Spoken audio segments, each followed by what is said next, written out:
चलिए डॉक्टर अनीला साहिबा हमें एक बात बताइए कि हॉस्पिटल्स करप्शन करते हैं। ठीक है, अगर हॉस्पिटल करते होंगे तो वो एडमिनिस्ट्रेशन वाले जो होते हैं आप हंस रही हैं, आपको पता है करते बोल होंगे। रहे हैं, सच का साथ देना चाहिए। ये जो हमारी आवाम को बहुत गिले हैं कि डॉक्टर्स की फीस ज़्यादा है, हॉस्पिटल्स की फीस ज़्यादा है, डॉक्टर्स एक्स्ट्रा चेकअप करने को दे देते हैं, एक्स्ट्रा एक्सरेज दे देते हैं।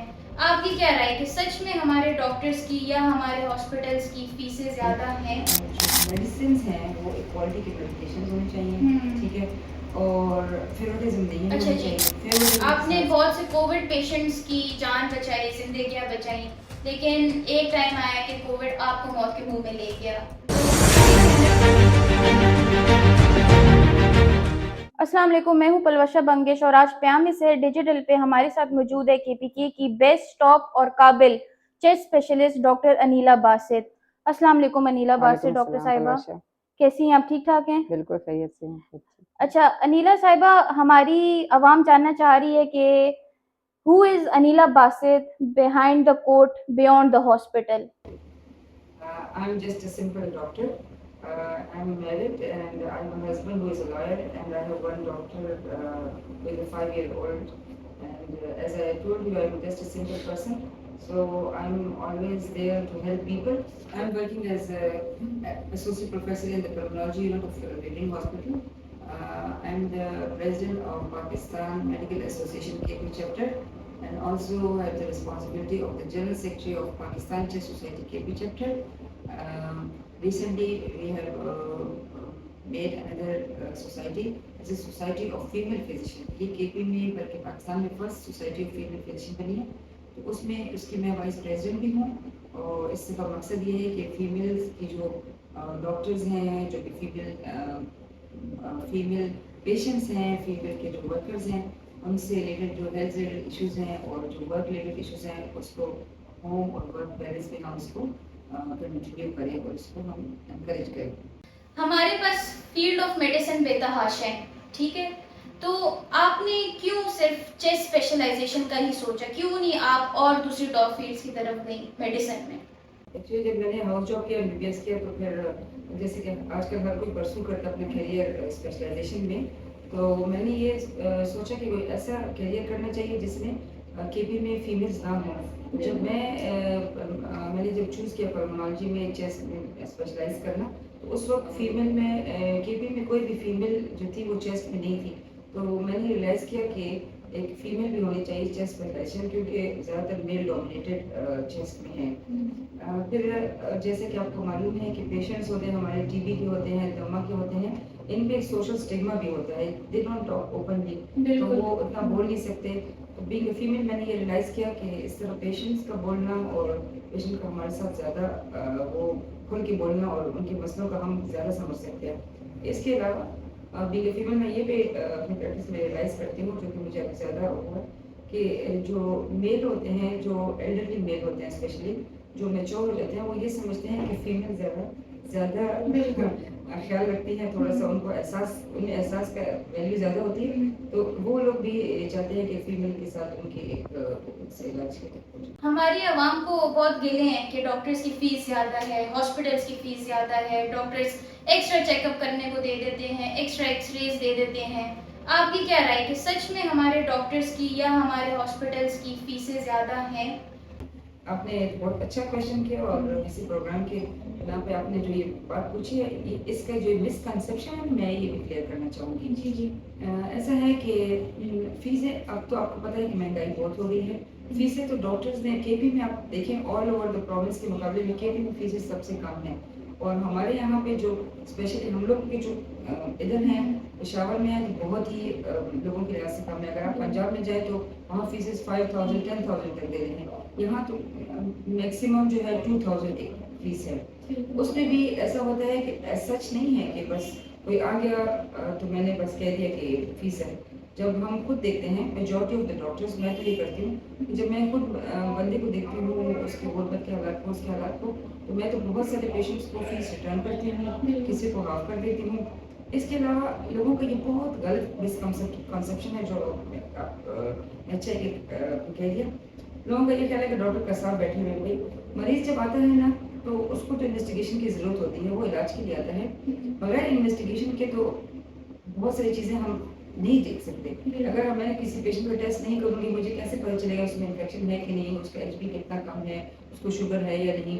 क्योंकि शुगर और उससे रिलेटेड से चेस्ट की प्रॉब्लम्स भी होती हैं और इन्फेक्शंस का हमें इंटेंसिटी ऑफ द इन्फेक्शन का पता चलता है। चेस्ट एक्स-रे तो हमारा ये है, बगैर चेस्ट एक्स-रे के तो हमारा काम नहीं होता, क्योंकि वो हमें चेस्ट एक्स-रे को देखेंगे तो चीज़ का पता चलेगा। एज सच कॉन्सेप्ट्स गलत हैं, लोगों का बहुत गलत कॉन्सेप्ट है, जो वो इस उम्मीद से आते हैं कि डॉक्टर हमें तशखीस करे। तशखीस के लिए इन चीज़ों की ज़रूरत पड़ती है। मैं इस बात से एग्री करूँगी कि बाज़ लोग वैसे ही इर्रेलेवेंट करते हैं, वो नहीं करना चाहिए, होना भी नहीं चाहिए। लेकिन as majority of the doctor और सच, अगर एक सही मुसलमान हो, जिसका ईमान सच्चा हो, जिसका ज़मीर ताज़ा हो, तो वो कभी भी इस किस्म की वो करेगा नहीं। अलबत्ता मैं खुद नोट करती हूँ, मैं खुद बहुत रियलाइज़ करती हूँ। मेरे जो क्लिनिक में हाफ चार्जेस पे सब कुछ पेशेंट को हम दे रहे हैं, चेस्ट एक्स-रेज़ भी, लैब्स भी। इसके बावजूद भी बाज़ मरीज़ ये कहते हैं कि आप ये एक्स-रे नहीं करना चाहते या लैब्स नहीं करना चाहते, तो मैं उनको कहती हूँ, अगर आप अपने पास पुराने लेकर आए हैं, आप वो हमें दिखाएँ।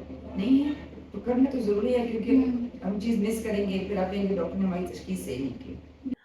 अच्छा, हमारी आवाम में ये चीज़ भी बहुत है ना कि अगर चेस्ट ख़राब हो जाए तो होम रेमेडीज़ करने पर आ जाती हैं। फिर इससे क्या होता है कि वो होम रेमेडीज़ पे इतना रिलाई करती है कि कल को उनका चेस्ट किसी सीवियर कंडीशन पे पहुँच जाता है, तो फिर वो डॉक्टर्स के पास भागते हैं। तो क्या ये आपकी जॉब को डिफ़िकल्ट बना देता है?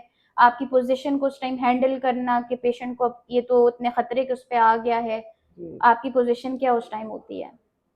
बिल्कुल, ये आपने सही कहा। ऐसा होता है कि मेजॉरिटी ऑफ लोग स्पेशली दमा और साँस की बीमारी, स्पेशली टीबी की बीमारी में खाँसी को वो लेके वो एक तो मरीज़ भी बहुत सीरियस हो जाता है, और एक टीबी का मरीज़ अगर वो इलाज ना करे तो एक बीमारी में वो 10 लोगों को इन्फेक्ट कर देता है। बिल्कुल, तो वो खुद भी बीमार हो जाता है और खुद भी वो इन्फेक्टेड हो जाता है। बिल्कुल। इसी तरह अस्थमा की बीमारी में वो लोग घर में रेमेडीज़ यूज़ करते हैं। लेकिन जब हमारे पास आते हैं, इतने सीवियर हो जाते हैं कि उसको हम कहते हैं क्रॉनिक एयर फ्लो रीमॉडलिंग। बिल्कुल, वो बस ऐसी हो जाती है कि वो अस्थमा सीवियर हो जाती है, इतनी हुँ। आसानी से फिर ठीक होती नहीं है। ठीक। तो इस तरह नहीं करना चाहिए, और कोई भी हो तो पहले डॉक्टर से ज़रूर मशवरा करना चाहिए। ठीक है। अच्छा, ये हम देखते हैं आजकल जो ससुराल के हालात है, मदर इन लॉज़ है या हमारे पास जितने भी जजमेंटल लोग हैं, ये हमारी आवाम का सवाल है आपसे जी। कि वो कहते हैं कि जो डॉक्टर बहू होती है, जो टाइटल दिया हुआ है कि वो अपने घर को और अपने करियर को नहीं इकट्ठा सँभाल सकती। या तो वो बिल्कुल डॉक्टरी में इन्वॉल्व हो जाती है या तो वो सिर्फ़ घर को सँभाल सकती है। आपका क्या इस बारे में राय है? और आप ऐसे जजमेंटल सोसाइटी में ये वर्ड लेना चाहूँगी क्योंकि आजकल लोग बहुत जजमेंटल है लेकर डॉक्टर बहू को। तो आप क्या कहना चाहेंगी ऐसे जजमेंटल मदर इन लॉज़ को या ससुराल वालों को? जी, आजकल आप देख रहे हो कि बड़ा मशहूर एक ड्रामा भी लग रहा है, डॉक्टर बहू वाला। बिल्कुल। तो हम उसको देख के एन्जॉय भी करते हैं और थोड़ा-सा वो भी होते हैं। देखिए आप है ना, अब तो एजुकेशन हो गई है माशाल्लाह। बिल्कुल। फीमेल हर फ़ील्ड्स में जा रही हैं। हुँ। माशाल्लाह आप है, जर्नलिज़्म में है, मीडिया में है। बिल्कुल। इसी तरह पढ़ाई बहुत ज़्यादा हो गई है और अच्छी बात है, लोग तालीम याफ़्ता हो रहे हैं, लोग करियर ओरिएंटेड होंगे। इसी तरह डॉक्टर्स भी करियर ओरिएंटेड होंगे। अब डॉक्टर्स में सिंपल डॉक्टरी भी नहीं है माशाल्लाह, स्पेशलाइज़ेशन करने के बिल्कुल। लिए 5 साल एक करनी पड़ती है, फिर एक फेलोशिप से नहीं होता, फिर उससे आगे करनी पड़ती है। अब मैं खुद बीइंग एन एसोसिएट प्रोफेसर होके अभी मैं I am still working for the research, I am pursuing my career further कि मैं और भी मेरी अच्छी रिसर्च हो, मेरे एकेडमिक्स अच्छे हों। हमारी पर रिस्पॉन्सिबिलिटीज़ होती है टीचिंग की, ट्रेनिंग की। बिल्कुल। तो ये एज़ अ फीमेल को भी चाहिए, एज़ अ डॉक्टर बहू को चाहिए कि वो होम को, वर्क एंड होम बैलेंस को दोनों को ज़रूर इक्वल रखे। चलिए डॉक्टर अनीला साहिबा हमें एक बात बताइए कि हॉस्पिटल्स करप्शन करते हैं? चूँकि मैम को आपने अच्छे क्वेश्चन पूछा जी, जी। कि चूँकि मैं तो I am with the teaching and academics ना, तो जी। मैं आई am not in the administration, ठीक हुँ। है? अगर हॉस्पिटल करते होंगे तो वो एडमिनिस्ट्रेशन वाले जो होते हैं आप वो हँस कम से रही कम है, आप हँस रही है, आपको पता है करते होंगे। ख़ैर है, तो बोल ये दे। तो एक सच का साथ देना जी, चाहिए। ये जी। देखिए ये तो एक मिथ है ना, हम लोग समझते हैं कि कुछ हो रहा होता है, हुँ। लेकिन जो हमारे पास प्रूफ तो नहीं होता। ये तो हम कहते हैं ना, जिसके जो काम करता है उसको पता है कि किस टेढ़े हुँ। काम को टेढ़ी मुंह से निकालना कैसे होता है। बस आपकी हँसी काफ़ी है बताने के लिए। अच्छा, चलिए फ़र्ज़ करें आपका हॉस्पिटल है या आपका जी, क्लिनिक जी। है, आपको पता चलता है कि आपका एक सीनियर कोलीग करप्शन में इन्वॉल्व है, हॉस्पिटल के साथ मिला हुआ है करप्शन में, आप क्या एक्शन लेंगी? मैं तो उसका ऐसा है कि पहले तो कोशिश हम करते हैं ऐसे लोगों से हम अपने आप को दूर रखें उनकी चीज़ों से हम जो है अपने आप को, अगर वो मुझसे डायरेक्ट वो नहीं है, देखिए the important part is the it is the power in your hand and it is the position. If you are not in the position, आप आए बाएं शाएं शोर बहुत कर लें, कुछ नहीं कर सकते आप।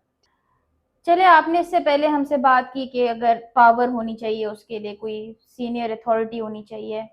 फॉर एग्जांपल हमारी अवाम का ये फैसला आता है कि डॉक्टर अनीला बासित को हम ये अथॉरिटी दे देते हैं, गवर्नमेंट की तरफ से भी ये फैसला आ जाता है, तो वो कौन सा पहला करप्ट एलिमेंट होगा जो आप हॉस्पिटलों से एलिमिनेट करेंगी, खत्म करेंगी?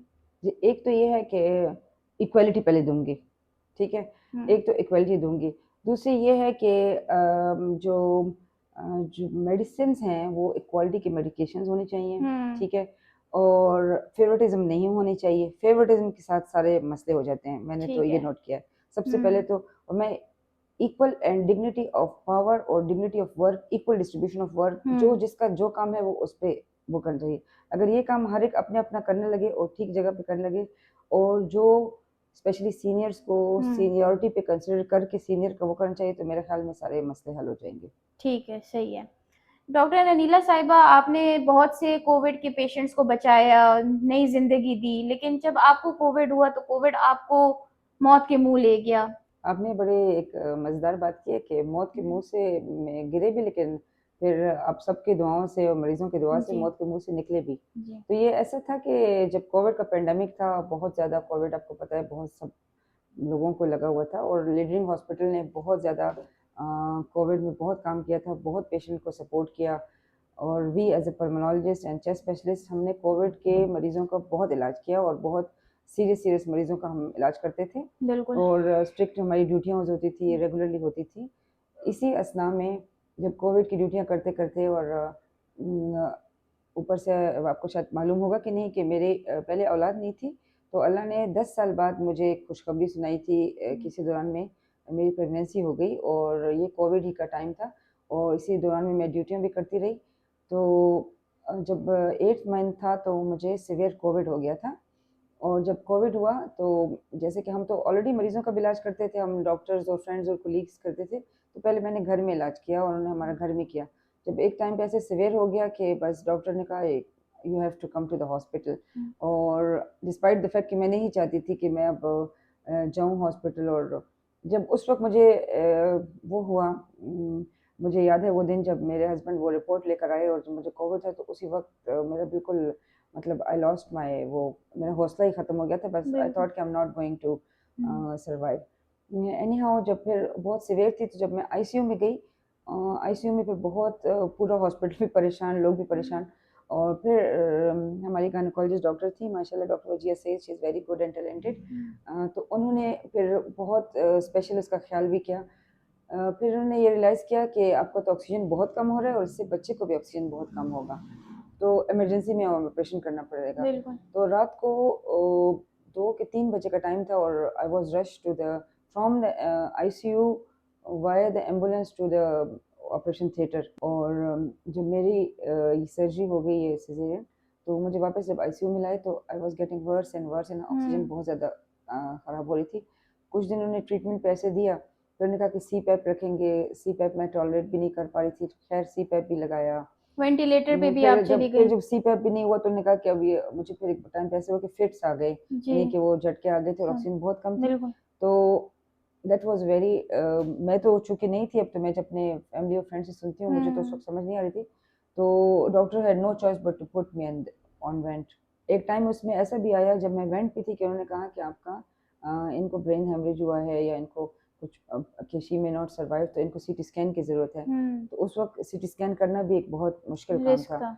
रिस्क था। और सीटी स्कैन चूँकि आईसीयू में था नहीं, तो I was taken on the vent to the CT scan machine, और बिल्कुल। एक 10 मिनट के अंदर लेके गए और वापस लाए। That was also very terrified time for my family, क्योंकि उनका ख्याल था कि ये कहीं रास्ते में ना हो जाए। एक आखिरी सवाल आपसे मेरा ये है कि यूथ को वन पीस ऑफ एडवाइस अगर आप देना चाहेंगी इस बारे में कि वो अपने चेस्ट को, अपनी चेस्ट की सेहत को लेकर किस तरह ख्याल रख सकते हैं?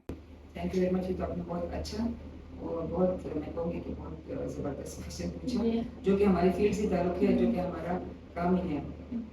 आपको मैंने ये बताया होगा कि नहीं कि I am also the general secretary of Pakistan chess society के चैप्टर।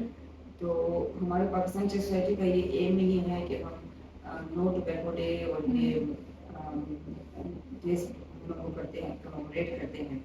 तो ये तो हमारा ख़ास मैसेज होता है यूथ के लिए। देखिए अब एक तो आजकल पॉल्यूशन बहुत ज़्यादा हो गई है बिल्कुल। और पॉल्यूशन भी बहुत ज़्यादा है। आपको पता है कि हमारी एयर में पॉल्यूशन बहुत ज़्यादा है और स्मोकिंग की कोई नए-नए किस्म की किस्मात आ गए हैं। सिगरेट तो मना ही है, यूथ को तो मैं कहूँगी कि they should not smoke cigarette बिल्कुल ना पिएँ। आजकल तो ये और किस्म की चीज़ें आ गई हैं जिसको आप वैलो कहते हैं, वैलो से बिल्कुल अपने आप को दूर रखें। ये एक मॉडिफाइड फॉर्म ऑफ टोबैको है, अल्टरनेट फॉर्म ऑफ टोबैको है, क्यूटीसी है, हीटेड टोबैको प्रोडक्ट्स हैं, एचटीसी हैं, हीटेड टोबैको प्रोडक्ट्स हैं। ठीक है, ये चीज़ें हैं, इससे बिल्कुल ही अपने आप को अलग रखें। ये जो ई सिगरेट्स हैं, ये सारी चीज़ें अल्टरनेटिव फॉर्म ऑफ टोबैको हैं और लंग्स को और चेस्ट को इफेक्ट करती हैं। तो पॉल्यूशन से ऊपर के है ही है, ऊपर से ये चीज़ें भी आपको मिल रही हैं। बिल्कुल। तो बहुत इस पर ख्याल करें और नॉर्मल हेल्दी डाइट यूज़ किया करें। डॉक्टर अनीला, आपका बहुत बहुत शुक्रिया कि आपने हमारे लिए टाइम निकाला, हमारे अवाम को जो अभी देख रही है उनके इल्म में इजाफा किया और बताया कि खुदा के लिए होम रेमेडी से दूर आ करे, डॉक्टर के पास आया करे, टाइम पे इलाज करवाया करें। और बहुत बहुत शुक्रिया आपका एक बार फिर। इंशाल्लाह मिलते हैं इनसे हम अगले प्रोग्राम पे। अल्लाह हाफिज। Thank you.